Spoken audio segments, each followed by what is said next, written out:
истинный в огне. Кто читает свои сны, поклоняюсь темноте. It has been 6 months since the accident. I remember because Elizabeth was helping me sign my name on our daughter Jenny's birthday card. Slowly, she guided my hand, helping me create some legible signature rather than the scribbles of a child in kindergarten, the best that I was able to manage with such little practice. It seems that when one loses a limb, it's quite likely to be the dominant one.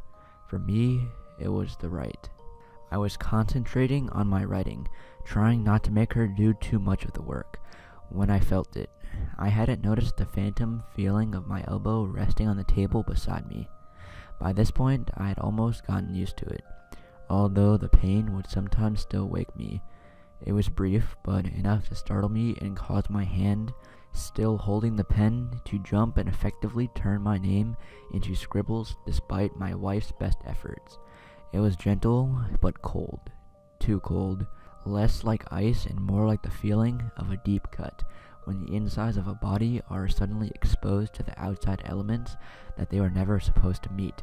When Elizabeth asked, I shrugged off, telling her it was an unexpected pain in the hand that was convinced it was clenched even though it didn't exist. At that moment, I almost believed that that was what was happening myself. The next time it woke me, I was asleep on my stomach with my phantom arm dangling off the bed. I slept like that as long as I can remember, and when I first felt it, I thought that my hand had fallen asleep and causing the pins and needle sensation that I had often felt. When I tried to open and close my hand, I awoke, remembering in a sleepy haze that I don't have a hand to open, yet the cold feeling remained. This time, it stayed a while, and I could make out the distinct feelings of fingers on my skin. I tried to shake my hand, but couldn't. I pushed down with my left hand and shifted to roll over onto my back. Yet, the feeling remained, still as defined, and I wondered how long this invisible hand had held me. I shook my wife awake and explained, but she was convinced that it was simply a part of the process.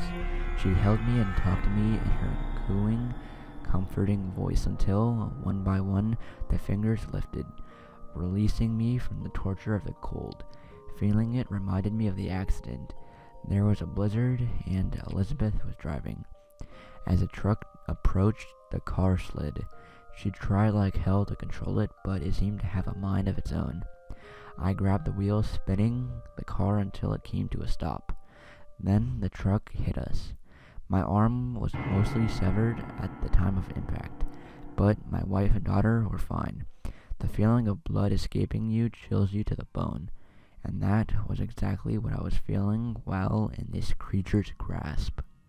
For months it happened, with no warning or reason. The doctor said it was just the phantom limb, that it was to be expected. No one understood that something was wrong. Sometimes it would last days at a time, and those were the days when I would stay in bed watching TV, trying not to focus on the hand around my wrist, trying not to think of the thing that was holding me.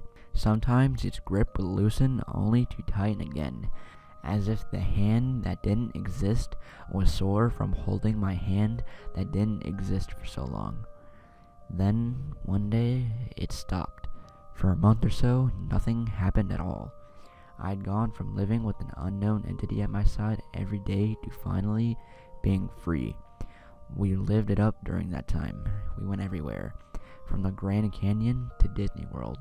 It had been forever since we had the opportunity to spend time as a family again, and we enjoyed every moment we had, grateful to have suffered only a small loss to our family.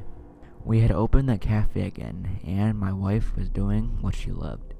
My daughter and I were at the cafe. It was closing time.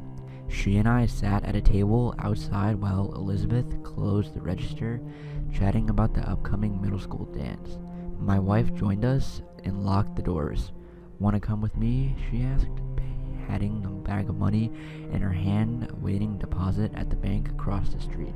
Jenny jumped up, eager, no doubt, to get one of the suckers from the candy dish that the bank kept at its counter. "I'll warm up the truck," I said, fishing my keys from my pocket.